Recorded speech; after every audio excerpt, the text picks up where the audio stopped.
રામલલ્લાના પ્રાણ પ્રતિષ્ઠા મહોત્સવને લઈને સમગ્ર દેશભરમાં દિવાળી જેવો જ માહોલ જોવા મળી રહ્યો છે।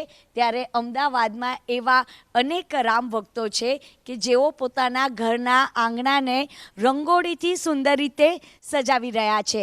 અત્યારે અમે લોકો આવી ગયા છે પ્રકૃતિ ઠક્કરના પરિવારમાં અને આપ જોઈ રહ્યા છો ખૂબ જ સુંદર અને કલાત્મક આ રંગોળી બનાવી છે, જેમાં ભગવાન શ્રી રામ અયોધ્યામાં બિરાજમાન થતા હોય તેવી સુંદર થીમ ઉપર આ રંગોળી બનાવી છે અને આ રંગોળી બનાવી છે પ્રકૃતિએ। પ્રકૃતિ સાથે વાત કરીશું। પ્રકૃતિ, કેટલો સમય લાગ્યો હતો અને આ રંગોળીની વિશેષતા શું? 22મી જાન્યુઆરી જ્યારે શ્રીરામ ભગવાન અયોધ્યામાં પધારી રહ્યા છે તો પોતાના ઘરને પણ મંદિર સમજીને આપણે આપણા આંગણામાં રંગોળી બનાવીએ। એ જ થીમ ઉપર મેં આ રંગોળી બનાવી છે, જેમાં રામ મંદિર બનાવ્યું છે। પુષ્પક વિમાનમાં શ્રી રામ ભગવાન, માતા સીતા, લક્ષ્મણજી અને ત્રણેય હોય તો હનુમાનજી કેમ નહીં, હનુમાનજી પણ પધારી રહ્યા છે અને રામ મંદિરમાં બિરાજમાન જઈ રહ્યા છે। અને ઉપરથી બ્રહ્મા, વિષ્ણુ અને મહેશ એમ ત્રિદેવ ઉપરથી પુષ્પાંજલિ કરી રહ્યા છે અને પોતાની ખુશી દર્શાવી રહ્યા છે, એવું મેં બતાવ્યું છે। અને પહેલાં મેં અહીંયાની નીચે છાણાથી લીપણ કરીને રંગોળી બનાવી છે।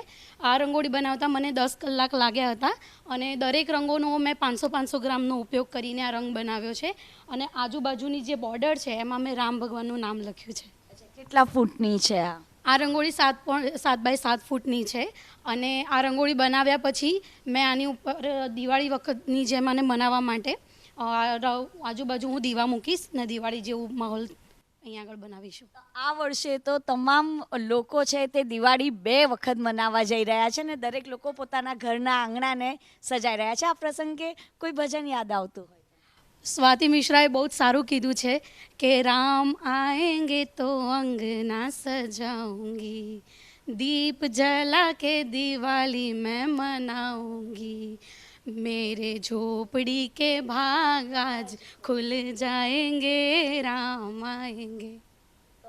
આપ જોઈ શકો છો તમામ લોકોમાં ભારે ઉત્સાહનો જે માહોલ છે તે જોવા મળી રહ્યો છે અને ખૂબ જ સુંદર રીતે પોતાના ઘરના આંગણાને અત્યારે આ રંગબેરંગી રંગોળીથી સજાવ્યું છે અને 22મી તારીખે સમગ્ર દેશભરમાં દીપોત્સવની ઉજવણી કરવામાં આવશે। કેમેરામેન અવનીશ તિવારી સાથે રાજલ બારોટ, ABP અસ્મિતા, અમદાવાદ।